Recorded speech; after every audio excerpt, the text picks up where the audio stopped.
Bonjour et bienvenue dans mon atelier. Je m'appelle Alexandre Vallée-Payette et aujourd'hui, on va apprendre à différencier les types de bois. Mais avant, on va parler de l'histoire de Rome. C'est une histoire qui couvre à peu près 1200 ans. Alors, des fois, je vais y aller rapidement. Des fois, je vais vulgariser certaines choses. Si tu as des questions, n'hésite pas à poser à ton enseignante ou ton enseignant ou à faire tes propres recherches. L'histoire de Rome a influencé l'art, a influencé la fiction, la science-fiction et a donné lieu à la plus grande épopée cinématographique de tous les temps, Star Wars. On commence. On va commencer avec la légende. Je vous parle de la légende de Rome parce que dans le temps et l'espace, c'est plausible. C'est-à-dire que si on retrace les éléments de la légende dans le temps, comme l'ont fait les historiens romains, ben ça fit. Commençons donc avec, en moins 1200, la guerre de Troie. Je vous rappelle rapidement l'histoire de l'Odyssée et l'Iliade d'Homère. Les cités grecques vont se mettre ensemble pour attaquer la ville de Troie et gagner la guerre suite à la construction du cheval de Troie dans lequel vont se cacher certains guerriers grecs et détruire la ville de Troie. Suite à cette guerre, il y a un soldat qui s'appelle Énée. Énée va partir de Troie et se rendre dans la région italienne qu'on appelle le Lavinium et va fonder la ville d'Albe. Voici une reconstitution dramatique de cet épisode. La guerre de Troie était difficile. Je suis en Italie. Je vais fonder la ville de Albe. Par la suite, Énée va donner naissance à 13 générations de rois dans cette région. Le 13e étant le magnifique roi Numitor. Numitor va avoir une sœur qui est une prêtresse et un frère qui est pas super gentil, qui va le chasser du pouvoir. Reste maintenant que la sœur de Numitor va avoir une relation amoureuse avec Mars, le dieu de la guerre. Relation amoureuse. Cette sœur va donner naissance à deux enfants, Rémus et Romulus. Le roi Numitor a peur que les enfants vont reprendre le pouvoir éventuellement, ce qui va forcer la maman de deux nouveaux enfants jumeaux à les faire quitter pour leur sécurité. Dans le but de protéger ses enfants, la maman va placer ses deux enfants dans un petit radeau sur le bord d'une rivière et les laisser quitter. Encore une fois, représentation historique. Un peu plus loin, les deux enfants vont arriver à un endroit totalement différent et ils vont être récupérés par une louve. On retrouve d'ailleurs dans l'histoire romaine de nombreuses représentations artistiques montrant la louve en train d'allaiter les jumeaux Rémus et Romulus. Plus tard, ils vont être adoptés par une famille de bergers qui va les élever. Une fois adultes, Rémus et Romulus vont décider de fonder une ville près du fleuve où la louve les a retrouvés. C'est le Tibre. Et c'est un endroit qui est super parce qu'il y a 7 collines qui vont permettre une excellente protection contre les attaques ennemies.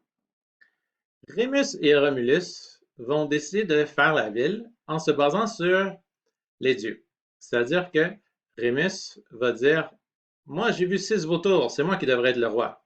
Romulus va dire moi j'en ai vu 12. Vautour, c'est une sorte d'oiseau qui ne ressemble pas à ça, mais j'en avais pas. Ensuite de ça, Romulus donc va faire le sillon de la ville, c'est-à-dire le contour de où est-ce qu'il veut faire sa ville. Rémus va entrer dans la ville pour dire qu'il n'est pas content. Romulus va le tuer. Et toi, mon frère? Mourir. Et donc, Romulus va être le premier roi. C'est en moins 753 et c'est de là que partent les historiens romains, entre autres un historien qui s'appelle Tite-Live, pour déterminer quand est-ce que commence l'histoire de Rome. On rentre dans la période qu'on appelle l'histoire de Rome. Ça commence donc en moins 753. Ça va être un régime politique monarchique, donc des rois qui vont diriger. Si on s'en fie aux historiens, c'est un peuple qui s'appelle les Étrusques qui vont former Rome avec des grandes traces de la civilisation grecque. Ils vont utiliser l'alphabet, la mythologie et plusieurs autres aspects de la culture grecque. Ils sont d'ailleurs de très bons commerçants qui aimaient la fête. Le premier roi est donc Romulus en moins 753, et il va y avoir au total 7 rois. Le dernier roi va se nommer Tarquin le Superbe, et en moins 509, il va être chassé par le Sénat, parce qu'ils vont le considérer comme étant cruel. Pendant la période donc de la monarchie, le territoire romain va s'agrandir un peu, mais de façon défensive, c'est-à-dire seulement après l'attaque des autres villes. En moins 509, le régime politique va changer et on va entrer dans ce qu'on appelle la République. C'est le Sénat qui va prendre le pouvoir et organiser un régime beaucoup plus démocratique, c'est-à-dire que les sénateurs représentent le peuple. À la tête du gouvernement, il va y avoir ce qu'on appelle 2 consuls qui vont diriger le Sénat et qui sont élus par les sénateurs. En moins 281, c'est à cette époque qu'il va commencer l'expansion militaire de Rome dans le but de posséder de nouveaux territoires et de nouvelles ressources. Rome va posséder une bonne partie de l'Italie centrale. La conquête romaine va commencer à faire compétition avec un autre empire qui s'appelle Carthage. Carthage va déclencher une série de 3 guerres contre Rome qu'on va appeler les guerres puniques. Carthage, c'est une ville du nord de l'Afrique qui est super moderne et qui fait beaucoup de commerce. C'est pourquoi d'ailleurs le fait que Rome commence à faire du commerce et prendre de l'expansion va les déranger grandement. Je vais vous parler spécifiquement de la deuxième guerre punique. La deuxième guerre de moins 218 à moins 201, c'est la plus célèbre. Elle va opposer le général carthaginois Hannibal Barca et le général romain Scipion l'Africain. Hannibal Barca, il va se rendre à Rome par voie terrestre, passant par l'Espagne, et il va traverser les Alpes. Ce qui est particulier, c'est qu'il va traverser les Alpes non seulement avec son armée, mais avec plusieurs éléphants de guerre.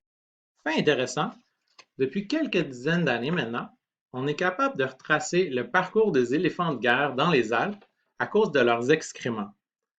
Vu que les Alpes sont un endroit très froid, les excréments d'éléphants ont laissé des traces qui, encore aujourd'hui, nous permettent de voir exactement où ils ont passé. Rome va éventuellement gagner la deuxième guerre punique, mais seulement après avoir perdu une série de batailles cuisantes qui vont affaiblir par contre l'armée carthaginoise, qui était très loin de sa métropole et de ses ressources. Ça va agrandir donc grandement le territoire romain, qui va prendre la Corse, la Sicile et la Sardaigne. Suite à la troisième guerre punique, Rome va acquérir un territoire dans le nord de l'Afrique et une bonne partie de l'Espagne. Suite à ça, il va y avoir des conflits en Grèce de moins 205 à moins 146 et en Macédoine, qui est un territoire au nord de la Grèce, qui vont lentement amener Rome à prendre le contrôle de tout le territoire grec. Je vous parle maintenant de la guerre des Gaules. En moins 58, le général et consul romain Jules César va obtenir du prestige militaire et des richesses et va s'en prendre à la Gaule. C'est une guerre très difficile qui va l'opposer au chef gaulois Vercingétorix, qui va durer plusieurs années. La guerre va se terminer dans la ville d'Alésia, ici, avec le siège de la ville.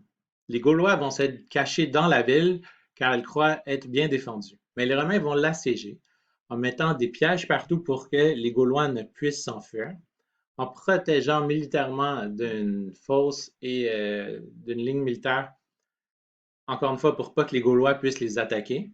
Ils vont aussi faire un mur extérieur à leur siège pour empêcher les autres Gaulois de venir défendre la ville. La guerre va terminer quand le roi Vercingétorix ou le chef Vercingétorix va déposer ses armes auprès de Jules César. Et à la fin de la guerre, donc, il y aurait eu plus de 1 million de morts et environ 1 million d'esclaves gaulois, selon l'historien Pline l'Ancien. Suite à la guerre des Gaules, donc en moins 51, voici à quoi ressemble le territoire de la République romaine.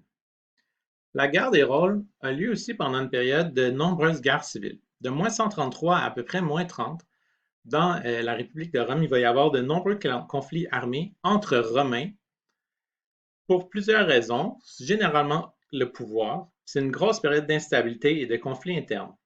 D'ailleurs, c'est dans cette période qu'il va y avoir la troisième guerre servile qui va opposer un esclave qui s'appelle Spartacus, qui était gladiateur, qui va réussir à libérer d'autres esclaves et à amasser une armée d'à peu près 100 000 soldats esclaves contre les Romains. Dans cette période d'instabilité politique, donc à Rome, va se terminer la guerre des Gaules en moins 51. Jules César va revenir avec son armée il y a plusieurs sénateurs qui ont peur de lui. D'ailleurs, il va traverser le Rubicon, qui est un fleuve au nord de l'Italie, avec son armée, ce qui était interdit de faire à l'époque. Il va ensuite, je vous rappelle qu'il y avait deux consuls, César, et il va avoir le consul Pompée qui va s'opposer à César, mais il va fuir Rome pour avoir le temps de rassembler son armée. Il va y avoir une grosse bataille entre César et Pompée. La plus grosse bataille de la chicane ou de la guerre civile entre Pompée et Jules César, Pompée est ici, va se passer dans la ville de Pharsale, en Grèce. La guerre va opposer 45 000 soldats de Pompée contre 22 000 de César. Et là, vous comprendrez, 45 000 contre 22 000, ça donne toutes les chances à Pompée de gagner la guerre. Mais une chose importante va se passer. Les troupes ennemies vont se battre un devant l'autre. Et sur le côté, loin de la rivière, ça va être la cavalerie. Ça va opposer l'armée de Pompée, qui sont des aristocratiques, des jeunes qui n'ont pas fait souvent la guerre, contre l'armée plus solide de Jules César. Jules César sait qu'il va perdre. Il y a 22 000 soldats contre 45 000. Ce qui va dire à sa cavalerie de frapper avec leurs lances dans le visage des soldats de la cavalerie de Pompée. Pourquoi est-ce qu'il fait ça? Parce qu'il sait que ça va causer la peur des soldats de Pompée. Et ça va fonctionner d'ailleurs. La cavalerie de Pompée va s'écraser, ce qui va permettre à la cavalerie de César de passer par en arrière ou par le flanc et ensuite de détruire l'armée sur pied de Pompée. Pompée va survivre la bagarre, mais va aller fuir en Égypte où il y a plusieurs alliés.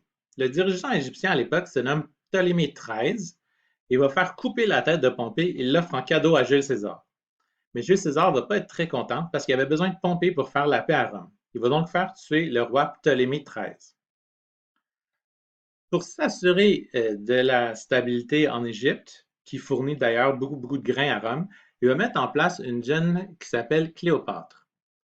Il va malheureusement ou heureusement tomber amoureux de Cléopâtre et faire un enfant avec elle qui va s'appeler Césarion. À son retour à Rome, en moins 44, César va se faire nommer impérator, ce qui veut dire dictateur, mais plusieurs sénateurs vont être incontents de ces décisions et des changements qu'ils imposent. Le 15 mars, moins 44, ils vont poignarder 23 fois Jules César. Le dernier coup aurait été donné par Brutus, le fils illégitime de César, qui était aussi un sénateur. Le fils illégitime, ça veut dire le fils qu'il y a eu en dehors des liens du mariage. Toi aussi, Brutus! Suite à la mort de Jules César, en moins 44, Rome va retomber en guerre civile. C'est-à-dire que pour une période d'un peu plus de 10 ans, il va y avoir des batailles internes. Et vers la fin, la guerre civile va opposer Octavien, qui est le fils adoptif de Jules César, et un de ses généraux à Jules César qui s'appelle Marc-Antoine. Il va y avoir une grosse bataille, dont une bataille navale, qui va mettre fin à la guerre, suite à quoi Marc-Antoine va fuir en Égypte, rencontrer Cléopâtre, tomber amoureux de Cléopâtre. Je présente ici Octavien et Marc-Antoine. Marc-Antoine sent l'armée d'Octavien approcher et va mettre fin à ses jours, et Cléopâtre va faire la même chose. Octave va d'ailleurs tuer bébé Césarion, qui est rendu un petit peu plus vieux quand même, pour s'assurer que la suite se passe bien, c'est-à-dire qu'il n'y a pas de guerre de pouvoir qui va continuer. Octave, va mettre en place plusieurs réformes, plusieurs changements politiques, et tout ça avec l'accord du Sénat. En moins 27, il va se faire nommer Auguste et devenir le chef du nouvel empire romain. On rentre donc dans la période qui s'appelle l'Empire. Donc, de moins 27 à 476, c'est l'Empire. Avant, c'était la République et avant, c'était la monarchie. Auguste, qui est le premier empereur, qui est l'ancien Octave Octavien, va mettre en place la paix romaine, ce qu'on va appeler la Pax Romana, qui est une période d'environ 200 ans, où il y a une interdiction pour tout habitant de Rome de prendre les armes contre d'autres habitants de Rome, sous forme de conflit armé et non de bataille, bien sûr. Tout au long de sa vie, il va faire reconstruire Rome pour lui donner de la gloire après plus d'un siècle de guerre. À sa mort, le régime impérial va continuer sous son fils adoptif qu'on appelle Tibère.